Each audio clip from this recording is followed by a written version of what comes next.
Hello दोस्तों। आज की कहानी है जोरू का गुलाम। दोस्तों, अब हर सप्ताह सोमवार, बुधवार और शनिवार आपसे मिलेंगे एक नई कहानी के साथ सुबह 11:30 बजे। अभय और स्वरूप टेबल पर बैठकर बातें कर रहे थे। स्वरूप का बार बार फ़ोन आ रहा था और स्वरूप बार बार अपने फ़ोन को साइलेंट में कर देता। अभय उसे बोला कि किसका फ़ोन है, उठाते क्यों नहीं। स्वरूप बोला, अरे तेरी भाभी का है, वही फालतू की बातें, कब आओगे कब नहीं आओगे, इतना लेट हो गया। अभय हैरान होते हुए कहा, तो सीधी सीधी बता क्यों नहीं देता कि हाँ मैं इतने बजे तक आ जाऊँगा। उन्हें भी पता चल जाएगा तो वह बार बार तुम्हें फ़ोन करके परेशान नहीं करेगी। स्वरूप खींचते हुए बोला, अरे ठीक है ना, घर में तो रहती है, घर आ जाऊँगा, इतना क्या बार बार फ़ोन करना। स्वरूप का चढ़ता हुआ पारा देखकर अभय ने उसे कुछ और बोलना जरूरी नहीं समझा। कुछ देर और बातें करने के बाद अभय और स्वरूप अपने अपने घर को चले गए। घर पहुंचने के बाद अभय ने अपनी पत्नी सीमा से कहा कि पता है, आज ऑफिस में जब हम लोग घर आने को तैयार हो रहे थे तो स्वरूप का बार बार घर से फ़ोन आ रहा था। भाभी बार बार फ़ोन कर रही थी, स्वरूप उनका फ़ोन ही नहीं उठा रहा था। सीमा कही कि स्वरूप भैया गलत किए, अगर वह भाभी को फ़ोन उठाकर कह देते कि मैं इस समय तक आ जाऊंगा तो वह इतना परेशान थोड़ी होती। जब आप किसी को फ़ोन करते हो, आप बार बार फ़ोन करते हो और उधर से कोई उत्तर नहीं मिलता तो मन में हज़ारों ख्याल आते हैं, हज़ारों डर पैदा हो जाता है कि क्या हुआ क्या नहीं हुआ, ऐसा क्यों कर रहा है। स्वरूप भैया अच्छा नहीं किए। अभय बोला कि ठीक है, अब कभी ऐसा मौका मिलेगा तो स्वरूप को समझाने की कोशिश करूँगा। अगर समझ गया तो अच्छी बात है, नहीं तो फिर क्या कर सकते हैं। सीमा ने भी एक ठंडी आह लेते हुए कंधे उचकाते हुए बोली कि सही बात है। सीमा और अभय दोनों पति पत्नी शहर में अकेले रहते थे। सीमा भी हाल में माँ बनी थी, बच्ची छोटी थी और वह घर में ही रहती थी। अभय प्राइवेट ऑफिस में काम करता था। जब से सीमा माँ बनी थी उसका काम बहुत बढ़ गया था। रात भर बच्चा सोने नहीं देता, सुबह भाग दौड़ में काम होता था। अभय के लिए नाश्ता, चाय, बच्चे का खाना, घर की साफ सफाई, किचन, कपड़े और दिन भर बच्चों के पीछे रहना ही रहना, उसकी देखरेख करना, उसका नहलाना धुलना, खिलाना पिलाना और खेलना। सीमा बुरी तरह से थक जाती। अभय बहुत संवेदनशील इंसान था। वह अपनी पत्नी को देख रहा था, उसे बहुत करीब से समझ रहा था। वह जानता था कि सीमा कितना मानसिक तनाव से गुजरती है। एक तरफ जहां वह अपने बच्चे के लिए दिन रात लगी रहती है, वहीं दूसरी तरफ वह कोशिश करती है कि उसके पति के कामों में भी कोई कमी ना आए। एक छोटे बच्चे के साथ घर परिवार काम सब लेकर चलना कोई आसान काम नहीं होता। लोग कहते हैं कि बच्चे ही तो देखना है, क्या काम होता है। लेकिन कोई एक बच्चे को 4 घंटा रख कर देखे कि बच्चा क्या होता है, बाकी घर परिवार का काम तो छोड़ ही दे। अभय इस बात को समझता था। अभय अपनी पत्नी माँ सीमा का जहाँ तक हो सके उसके कामों में हाथ बटाता। अगर सीमा कोई काम करते रहती तो अभय बच्चे के साथ खेलता, उसे संभालता। अगर सीमा बच्चे के साथ रहती तो अभय छोटी छोटी काम में मदद कर दिया करता, जैसे सब्जियां काट देना, गंदे कपड़े उठाकर मशीन में डाल देना, घर की डस्टिंग या साफ सफाई कर देना, बिस्तर जमा देना और थोड़ा बहुत चाय नाश्ता बना देना, धोए बर्तन को जमा देना। इतना काम भी अगर अभय कर देता तो सीमा के कामों में बहुत सहूलियत हो जाती। अभय अपनी पत्नी के कामों में मदद करवाता है, घर के कामों में मदद करवाता है, यह बात हर कोई जानता था और अभय इस बात को लेकर कभी शर्मिंदा भी महसूस नहीं करता था। अक्सर ऑफिस के कर्मचारी, उसके सहकर्मी अभय का मजाक उड़ाते और कहते, तू तो जोरू का गुलाम है, हमें देख, हमें तो हाथ में गिलास में पानी और कप में चाय मिलता है। हम यहाँ 9 से 5 बजे तक दिमाग खपाते हैं, कितना काम करते हैं, घर में भी जाकर काम करें या ठीक नहीं। हम घर के मुखिया हैं, जिसके मूछें रहे और जिस मर्द के मूछें ना रहे, लेकिन वह भी हम मुखिया हैं कहते हुए एक अनजाना भाव भंगिमा और मर्दानगी की झलक दिखला ही देते हैं। अभय इस बात को लेकर सुन के मुस्कुरा देता है या फिर ऐसे ही अनसुना कर देता।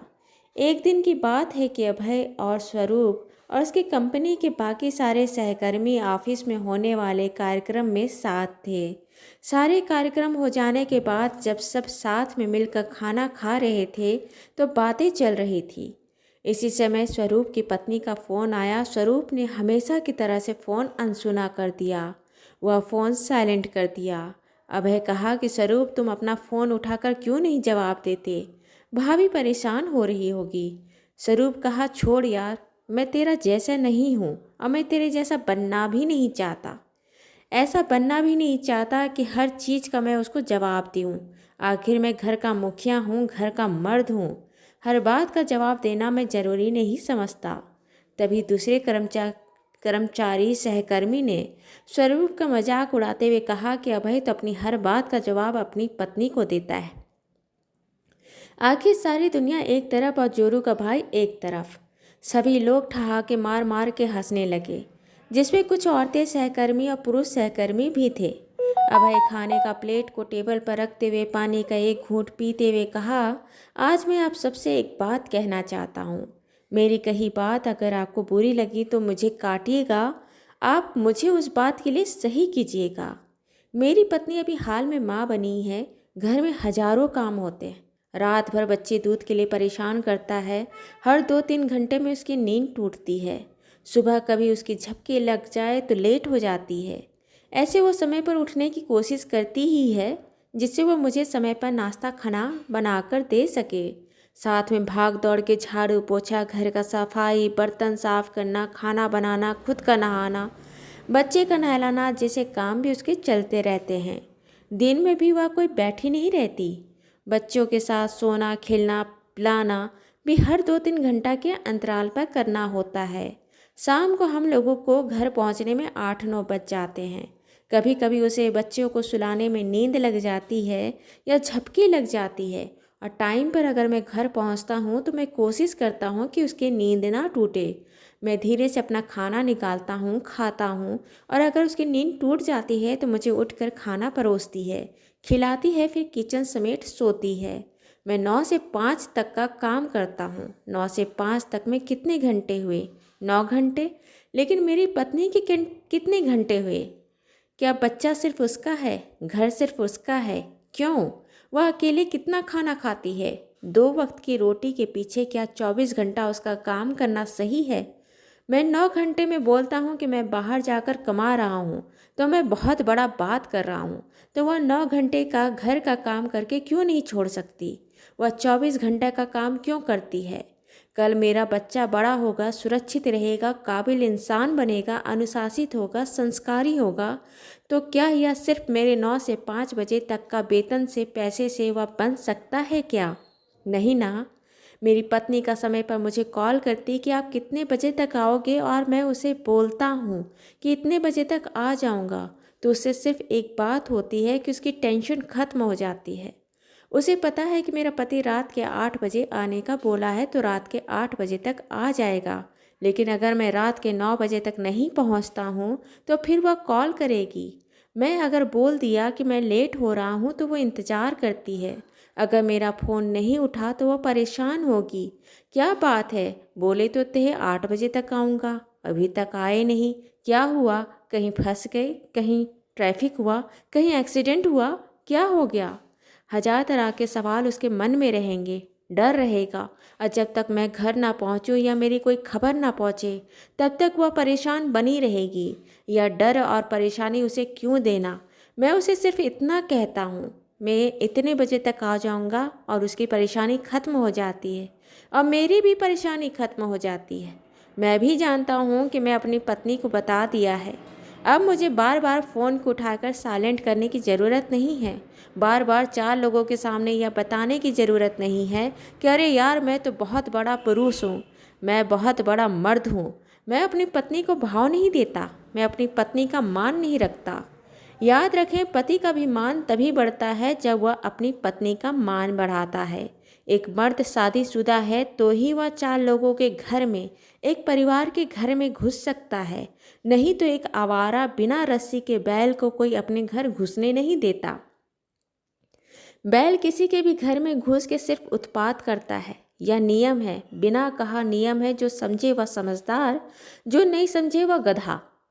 अभय का इतना खुलकर बोलने पर आज सभी लोगों को समझ में आ रहा था कि अभय कितना सोचकर अपने परिवार के लिए काम करता था। वह सिर्फ अपने परिवार की खुशी, सुरक्षा और परिवार जोड़ने की नीयत से कर रहा है। हम मर रहे थे कि हम घर के मुखिया हैं। क्या अभय अपने घर का मुखिया नहीं था? वह तब भी घर का मुखिया था। अभय ने फिर कहा कि जब मैं अपनी पत्नी की बातों में उसका साथ देता हूँ, उसे उसकी जगह का मान देता हूँ, उसे अपना हमदर्द बनाकर अपनी बातें साझा करता हूँ, या उसे कहता हूँ कि मैं इतने बजे तक आ जाऊँगा, उसके मन में, उसकी आंखों में मेरे लिए सम्मान, इज्जत और प्यार सब रहता है। अगर यकीन ना माने तो कुछ समय के लिए, भले ही 1 महीना के लिए, आप अपने घर में इसे एक प्रयोग के तौर पर करके देखें। अगर आपने अपनी पत्नी के व्यवहार में बदलाव ना देखे तो आप मेरा अभय नाम बदलकर जोरू का गुलाम ही रख दीजिएगा। मैं उसके लिए सहर्ष तैयार हूँ। अभय के साथ बैठे उसके सारे कर्मचारी शांति से उसकी बात को सुन रहे थे। कहीं न कहीं वह भी इस बात से इत्तेफाक रखते थे कि अभय जो कह रहा है वह बिल्कुल सही कह रहा है। अभय को नहीं पता कि उसकी बातों से कितने घरों का माहौल बदला, कितने घरों का माहौल सुधरा और कितने पति सिर्फ एक दम्भ पुरुष से बदल कर एक ख्याल रखने और प्यार करने वाले पति बने। दोस्तों, ये कहानी आपको अच्छी लगी हो तो इसे लाइक करें, शेयर करें, सब्सक्राइब करें और मिलते हैं एक नई कहानी के साथ एक छोटे से ब्रेक के बाद। धन्यवाद।